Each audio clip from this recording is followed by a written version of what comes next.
am ka to kan ngai la ne bela zo si da bon cha bin chi bai tu ne khau dim pi de he le kuima a hello be se lo de vin kan in cha in ku ki la sa thim la zong a pen pu be ni khong sa he na ke man introduction na hin bo zong le na ma na family background ho chom chai jong le na in sai pi the nia kamin hungin Benjamin a hi in eki kona alo la ka short name choi le Benny khong sai ki ti jingin kapin na khu hi le di phailin churchanpur a hin teng le supi pasal thum le na mai khat ka hi win pasal khat om ta pun tu hin pasal ni le na mai khat ka damu win family lang hi le ke hi zile cha kaneitan cha nga kanei ting le kanu le kapa hi le kanu hi adam na line kapa hi na le sort apat in da hata win hi tu hin ke to khacha te ka ji ka cha te hilai tui bung bi veng no ma hin ka khosa win hi adang pinga chang chi ta na tele aban ana chi jom hi ten na hi ai thing hang mil a na la sa hi a hello be se point na chi la sa na hong ki pat dan ho cham chai jong le na in se pi thai dian la sa ki pat dan ti hi kanel la pa la sa na thanom ka hin ti chun kong khan do ti la pa chu mi la sa hi ngai nom ngai jing sa jing ngap kana hi in ka het mang mo hil khat chu kumni kum thum vel ka hi la pa la sa hi kana sa jing hai tai ti tu ang ka gel kanel la kala sa ho chu ka het phana lain da to la lung lut mi ta kana hi za la chu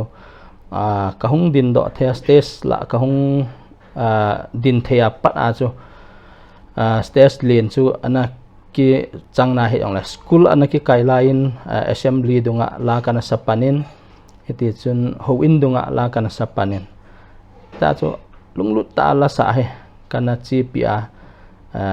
thep lo lo ilunglut na zala chu na ki bol tun tu na ta chu mi het khat hong ki hi le in ke pa mama jingin na te tu khat na ne wa pasa ta la sa nong ki pa la pasa tu ni chana hi album ho hi izan ho bel na in sim do ta album tile audio album hi 1985 la vela pat azo kana pat a hetan tam chu kana bol do zo hi in ke ya to mi nei bol sa ho mi a ka sa pi be sa nan la som le ni bang an hi ti la ya chu la som le ni la git la ku chan ka sa an ho chu album khat dan ki hisab tala hit tio to chun ka gop le album he tambe se lo pe som le khat ham som le ni hamin ka he tile ta ai khen loading ti ho jang na nang la chang se ti ho be jang ko a ki thang ma jingin na koi ma cha a hello be se jang pon na e pha lai a chon mi ho sin na an he ni le chi la ho ko nang ma hin ku to ki tu nan sa ham nan sim thamai lo le chi lai ka chu ai sai pi thai ne ke ma hin khu to ki to a ka sim hi la he atambe ase apun alunglut me ki hi a chu ya album ana ki sim gut phat le la he hung ki dei zu in chi ja chu mi khat kaloi ka pai khat chan hin khu khat ka vet zu ya alo le ke ya patang them cha khat se chu kala do a chi to chun la khat hlinga kan sim zu ya hin athu to ki to ke ma hin khu to ki to a ka sim ti hi ka sim nong cho nan hiang la tambe se hin na khen loading ti hoyang khu mi iha mi hin khumanan mi kilung sit dan ho dong mak kilung sit dan ho kana vet zui ting le khending nom loading hita khu mi hung leng khom jing nom ding hen ti hovel chu ka gela hita ho ken lungai tu na za la kana sim do jen le cho thang pia sei dinga album ngana ki bol nom phat le la hi ki ngai cha ju ya na chi ya chu la hi kana sim ju ya tile ti la sa ho dinga na marketing hoina ding le ne le cha ho ta wa hol na wa man thai na dinga hi ipi poi mo na sa an nang ma gel thana tu lai din munawang hi chi chu thei be se en ka heta hin ain la thei poi kiti jong le thip na hi i thip naw hin min than na ta ei hlut zo hi vetia heken ka gel jing hin tun be sa na in zat dang nam dang ho hita banga min sum hol na ai lo le ne hol na an man thei jing kiti ho khoi le tu lai hin khu tak i gel le chu ma sang chun an hoi zo en sum hol nai tu lai hi a holding dan kha chu thei ding a hin ve sa na in sum le pai i hol thei na ding a chu sum le pai ma a cho hong ngai na ve sa na music hi ha guna ki them chu ding international level a thim lewa hu thip na ngai tan na tu lai chu sum hol na ding a hi le so le la sa jong chu ha bola ki bol ding la khat to ga sa ga min than chol chola adang isa le hi thei ta lo ti ho chi ho hu practice a hat lo atam lo ji hetin ka gelin la ngai ta ek society wa hin a umen khat pan lan sa le as ngai ta ve ki ti la danga sa hoi ngai le ngai thei lo na chita bang cho zuin ya chu i thip na he wat ka sain tun sumle pai hol na chan ge ya nei thei ding itil ha bola ki bola thip mong ngai he tun ke ho hela sa thiem danin ka win a thiem khi nai sai lo amai society chu ananim be ase ana lai ji a chu la sa thiem dang long hlom cha khat ana ki hi ji a chu a thiem dana ki oma hen ke ho hela sa thiem ki nai sai lo hen ha ta thiema midang khanin zat dang khan angal kat te thiem ta ve ati thei dinga khona apau he hi jong la e hon Korea la ham ai lo Thailand la ham pi hala ham khat ingai yo le izui jeng theu chu athu la ki he hi jong na chi chu mi athim ho khat sapten akibol banga khu gunchu ta zilowa ahung thip do ta bangwa khu e hong he ki zilowa e thip do thei pha ola e chi chu sumuna hung hi thei ding ham tia ka ge la ken an di ana na sai ho tu lai tu la sa tam mong ta ben nai ho mi la jong he bangai tia masang hoa sang in jong ai khat hen te la hi hal khat min lan sa thele ke san hoi bol pai ta na ti le e pu be ni aban na chi jam hetin na chi la e tu tanjana na la recording hola hi na latest song piam se pi thai dia latest song kitiang le kum somwal ngen hetan na ke ya hopi nang man na ngai na pen chla la sa ho jong la tam pi sa o jong le na a dai chu ma ngai na chum khat be ta chu ta banga chu kala sa ho he ka ngai na chum ti di be se ang hin hi ong le kana sa ti laya jong ka ngai na abanang ka ngai na ta chu album ka bol jo sia he khat le ni ta ka ngai na kan su ke hin na chila chu hoi chi pen he ka ngai na de ham ti ho he ka he thei de hin chi a chu he chi pen a ti ding wang chu ha sa ka sa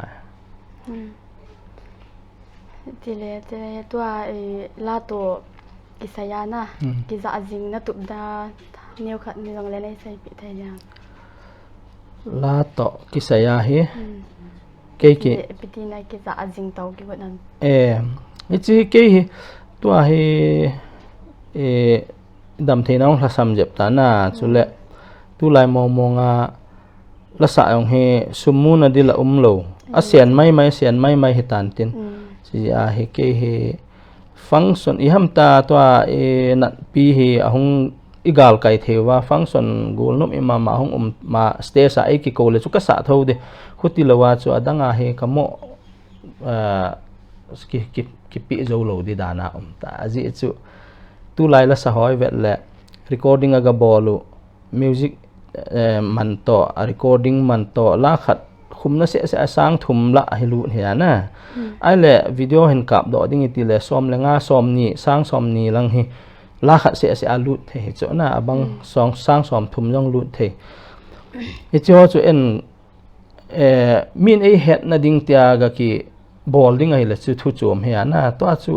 e dinga chu min than na ga ki hol be se jong akulin jong ka he ta in chia chu ke wang he cho jong chu ka bol go loi ta ama bo inat piu hi hungal kai theya function a omamin ei ko le chu ka sa tho de chi chu he tile ya pubeni paite la ho pel ho na ngai kha si am ngai abale paite la sa thim ho la na ngai sang chung thim sa chung na yam mi paite la sa ho la ka ngai sang tila pasal la nga chu mimin bai te to Benjamin Thom te na amani ka na ngai sang he chu aya chu ma hong chi be se talo na asa ta los yang asa lai di wa ka na ngai sang ma mi min bai te yang khu a o sangin tin piha kichi se la sa then so Benjamin Thom te yang chu a thip na ta khat omen tin ma ni wang su ka na ngai sang so le nu mei la nga he le lian lun ching ti ho thim kan ha se lian lun ching wang hoi ta ama ke ho ling hi jana ke ho school jong kana kai khomo entin class wang so le ke ho junior ya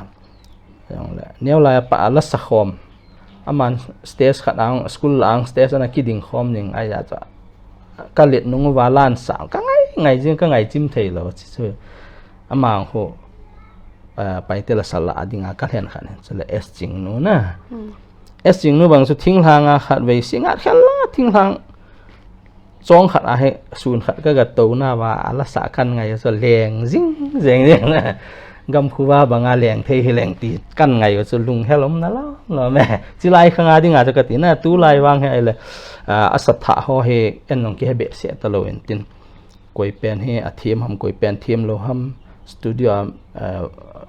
vocal ki ball thu tam ta na la sa thim nong ki he be se ta lo a thim lo yong sa thima la khat sa fu le a thim hi jeng da na leng lo en tin ama original ta thim ka sa chu pasal langa Benjamin Thom te to mi min bai te nu mei langa lian lun ching ta s ching nu chi cheng he thim ka sa tele ana chi zamitin na pu beni ti thu chung bleng khat nan dong lang ti igam sungu wa na ki pum khat unity om na dinga hi PPO hi poimo na sam nang ma gel ta ni gam sunga ki pum khat om na ding ti chu ei mila a he na ichi hi a politician nong ki hello a hi wanga i hi na khat a pat a chu aninga ki pum khat na hi bol thei diu ham tia he la lam panga he artist association kana bol alam ka sunga na jogam artist la cookie artist la mar artist mijo artist eta he unity theina ding in ta stage ala sa khom e mama kana bol wa ta chu ha ta kana bol hin aphat chum nang umin te min la hin mi zawin na la hin mi zo ai ja chu ke hon unity ta stage a kong din kho ala kan sa khom pha la mi hi alung hi aki he ti chu het thiang an so ai wanga tu langa he ai la inat pg wa hi macha kipun khom nang thei ta lo na he ta abang khai la khada hung do entin a hi chu hi chi unity la langa i bol thein la sa them hon la langa unity asot ding thu sei them hon thu sei langa na tong them hon na to la unity i hi na thei chana he i hi eima zo kham cha he pan la ding ti hi unity hung hoi theina dinga cha chi chu ka gin cha na adi mama na ke power min atile pubeni nala sa hwa ko nin nang ma hi love song ngai na mi chu na hi ti chu kelangin na ti gospel la sa to ho love song sa jang ket na tu la ya ti gospel la sa ho to love song sa la sa khom ho hi asi na umetia na gel em nang ma ngai da na gospel la sa love song sa chu ken asi na umin ka he aji pubeni to gospel la to love song sa kop tu lai mi atam ta na tia gospel la to love song sa khom hi asina umetia na gelam nang mangai dana ke ma gel dana wang chi chu si ka sa lo so aji chu mitam ta hen gospel la ka sa ta love song mo the no na ai wanga la ano phalle zu jong adono ano phalle gospel langa ichi hi abu he kiti zo so ani akit tho na mi het hang phung ala ga sa ding pa khel khel chu a the no ai chan ivet phat le ma ho chu gospel la sa hita pathin thu se ya ki pi zo ta bol hot ta banga khu ain kho la mang nom yong la mang zo di lo kiti khan hi kin tin adema mo ademu ai wanga ama ho ahin khu min chanin ta lo na chi sa nga chu pathini ho ku moment tin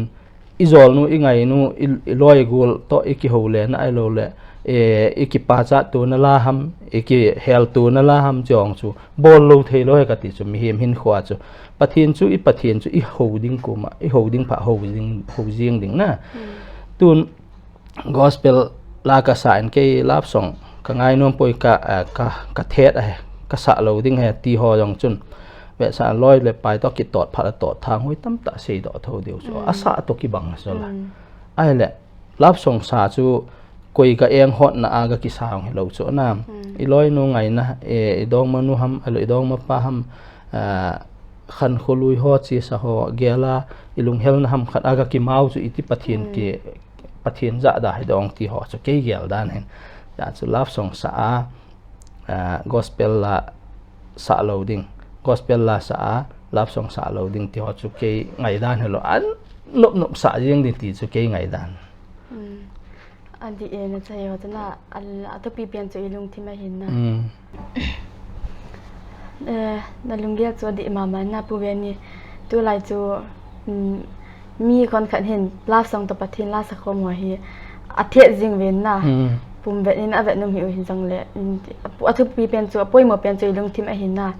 chi love song ga sa ja chu mi phalo ti na hi lo hin na gospel la asa jing ja ang chu mi pha ti na hi kit lo hin na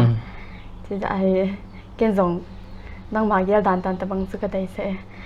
ati le aban ani zom hin te na pu pe ni chi igam sung wa tu la ya la sa langa he na la langa hi tu sanga khan ton che na dinga hi ipi i bole phadem nang ma gel dan ka dai se pi the dia la langa khan to na dinga wang he tu din munu hi khan to the na dinga ka gel mong lo chu aji chu khan to ding iti le azwa ka sei ma banga chu sumi mu ding la suma chu angai ka ti banga chu na music band ki sim ding agam ka agam khu music band ne ya cha chu practice ball jing ding music idea jong he la to kitu atum be ana tun sap ten music khan bol la hi chila chu hung hi dinga hi ti hu ki he jing chu na to e ho he ala kai dan jong he tha khat ta banga ai wanga tu langa bang hi la sim ho hung khang to wa na la hong ngai ta an sim do wa music jong hi hung hoi dom ham tia ege ki gel hiya ai wanga e ho hin i khan to thelo naw khat chu studio musician mi khat se iman wa na jiri bam langa pat mi khat hong le la hong sa la chi pa chu aza ni phaya pat more pat kang pup pat chingan ngen chu izau la ama dinga chu idea chu ke za thailo chu ama idea mai chu la zo se chun in ball sa ule hoi talo ya chu la khat hin music chum le khat ngei ta music in jong lan ki thupia la to hung ki to hung ki sado ta ngai ding pa kho hi chi ki bol do zo lo khat ai ka mu en tin hi ja hi la ki ti le phat te cha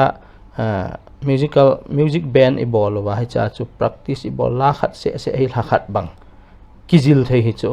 hi ta chu e bol la le musician ho ang chun idea nei jep ding idea nei jep hi chi la chu hi music chu hi chi lai chun ki bol le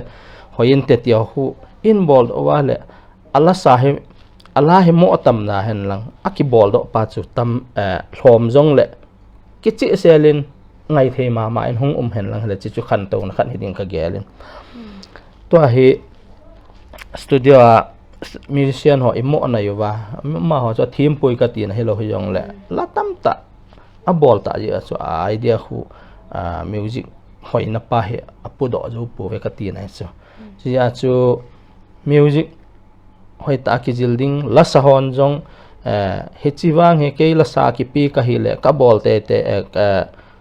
ichi hi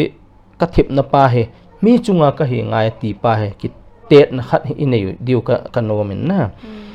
tun ke la sa kana ki patila jon music band kana bolwin sunil loma ala zanong la pung som la khat som la ni chan ta chu kana zilu e ji chu jingka pung sagil ki thowa ki su thianga sunil loma ki sakit ni chu la khat hapta khat bang hi la khat ni pe I o hong be ta na kap sa zo ta mong he e chi wang he som khat khongai te ti la na kam ka mai tang ke hon kan kong ki zil diu chu met ti wa ta chu ka loi ho chun e ki zil sa yeng ole I o khat be hong be ta a be nunga o hong ki sim tha kit pa chu le hi ta lo chi za chu to he ke he ka khang don la ya kana ki zil la ho ai lo asanga ka pu zo ho tu chan ge ya he ipiti seida bailam chakhana asangin ka pu zo ta he ka kuma patai ka ti thelo tu chana he bailam ta ka sa zo na lai masa kana sa zo chu tu cha ka sa zo na lai ti nai ya chu practice angai ti ka het na chu ho chu I o beilewa practice ung ki bola ahung tha kit pa chun hoi ta I o he sim to the na de chi ya chu la langa khan to ding itile tu lai artist on mo alogi tar to khat jan ni to ma wa studio zu wa la khat akhumona ala stage amin ko phat le flop ti ho cho chu lo na dinga chu practice bola bowling chi chu khan to na dinga ka gel he tu lai chu he ta banga gun chu jong chu ta poin na sai bang chu na adi chane na masang lai chi ji hin masang lai la ho hi achul thai hi na tu chanin jong pubeni tu la sa ho na mi pi hon a support now hi nangyala na lung thlai nam a hi lo le chi sangin support bel le support langa hi ipiti support le hen na dayam nang mai ke mudan chen in mang hele tu din muna mi pin la sa support dan he e ho thip na to kitu in a bol hoi na ve ka te support he hoi te na pi ve ti chu kamu ka ti chu tu masanga cassette lai alo disc ki zu thei la ya anaki bola chu sum hol na anaki manga hin na to awang hala sum hol na hitalo sum mu na talo alo function na mi ko tiang ole function nai ga jaw tiang le akilom khama mi sum agun pi wa in langa nung sol pa hena tu din muna e mi lang hon a bol ho ti so he asulung thai na ve ta ka gel a hi le I masanga to tua khat chilaya sum amuti le te la sa ko ho hena cha piti ek hi na na sa masang lai to tu la ya dinga masanga he la sa thim ho he ki ko wa hele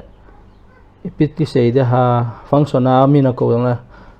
a committee ho la a khat ham alo le committee a jaw phabe se lo khat chun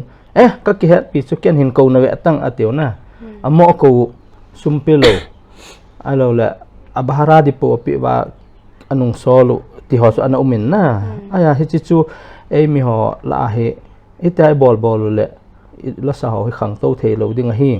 hon ito sot ngai hi chi a chu pan hoi ta la dio akilom kham ama hodinga asumuna thei dio lampi dang lo talo hi jin tu la he iko wa hele sumigun pi dio hi tio he phatte cha mi hin awareness anei danin kamuin ya he tu la ya he la sa ko le mi pi ho hen alo le committee khan hen la sa mi ko wa hele akilom khama alo le ala sa hokinep na sa nga tam zo pi yong au men na chi bep committee hon api bep helovin mi pi langa ko nang amale ma ki pi na izat zat ham hin gun pi bang zuin line chi chun mi pi ho chunga la sa ho he tu line bang khuti be se in lung no mo na alo lung thoi na pui mi pin phatte chan support a ball thei tai ti chu kamu he ipa ma man tile pubeni music la sammi na hin na music lang ho hi guitar tibel music lang ho pp na ball thei music lang he kana lunglut hin ti mai le la ka sa ka hong ke ha good tup lai chun guitar kana pen la ka sa jing music mong boy pilo bass ti na ki tomin lead guitar ti na ki zu in ti ho chu ke kana lung lut mong lo na ka la sa ding chu ka ki boy pi jing la ka sa chi ja he guitar ong theme do zo lo so la keyboard ho jong khu ka thep lo he la drum khet ti ho jong khu ka thep lo abit pi ding dan en la sa abit pi ding dan ho bang ka ki het mai na chi ja chu music lang pang hi ma cha ka thep na omนั่นละสาเหตุมีอาเหตุตามมาใหม่นะไอ้จริงจังน้องผ่าลายจนเนี่ยจ้ากินอะไรบางอันนี่กินไงนี่สิเห็นนะที่มามีโจน้ำดังหอยจังนะน่าเห็นเนี่ยที่มีโจระมาก็เลยหดจริงจังนะนั่งจุกเหตุเป็นน้ำดังหอยจังด้านไงสังมาจริงนะผู้เป็นฮิตไลอีเมเมนโตachievement หอยจังนะฮิตจังบอกเสียฮิตจังกักิงสปอนนะดังหอยจังตั้มพิมพ์ที่กักิงจันอวอร์ดที่หอachievement หัวตู้นี่จะนานละเอาให้สัตว์มองเห็นแต่ห้วยไหลละเห็นแต่ achievement ติเลตาให้เจmemento เห็นน่ะเฮงเงี้ยน่าเสียบางส่วนตั้มตะจะขัดวาลตะเวตาไอ้บางอินเฮมุนทุมกักกิโลเลยกักกิโลนั่นลำไว้เสกมไอ้เราละมังถากมไอ้เราละอักกุยนั่นเดียงอมโลจีอาเฮจีเทมขัดนาวเต้นนักกุยดอกไม่เห็นดังหัวเฮตาคูอารมณ์จังอาตาอารมณ์ละมาคิเสียการ์ตูนบอกสาตาเกี่ยวกับเรื่องอาเฮเทดิงอาจะวางกูที่หัวเวลากัจจิพัลนาเดลีมุมไบเชนไนติละว่ากัจจิน่าไอคิปหัวกุฮัตตีซิลองติละองเอาเมนน่ายองเลยใจลำบากกันเลลเตวัดเฮเลน2006 kuma chulel te award aina piwa chule 2011 kuma hzk lian music award kiti khatna aina piwa chite ni bo se award langa ka mu henten adang he imacha ka mu lo pi cha chi memento ho he hijenga memento ba tam ta ka mu na palein ke papi nom lein na ja pu beni a chaina dingin na ja na fence ho nang manan ngai sang hokoma thu them khat na sai nim le na sai thai tu chunga pu silian langel in hitabanga interview ki bol na ka thu sei do ho hi phana sawa ne ki papi o hi le ka ki pa in aila mi tamta lung lo lam ka sei kha omle ne na het thiam divin kang tawn a he ipi hele chi sanga phazol hoi zo a imachal jingwa la sa thiam tamta inam sungwa igam sungwa ahung ki sep to a tingle thip mai helwa a thiam ta ahung ki sep do na dingin jong mi pi ho koma kadai sa na thu kain hlan na he lam ka to with the legend pu beni kong sai ta ke haulim na hi chan hin ninga tawten koi hile lam ka to ani ngai na ne bela jausi na bon chaw chunga ke pa thu kan sai ka ki pa e bye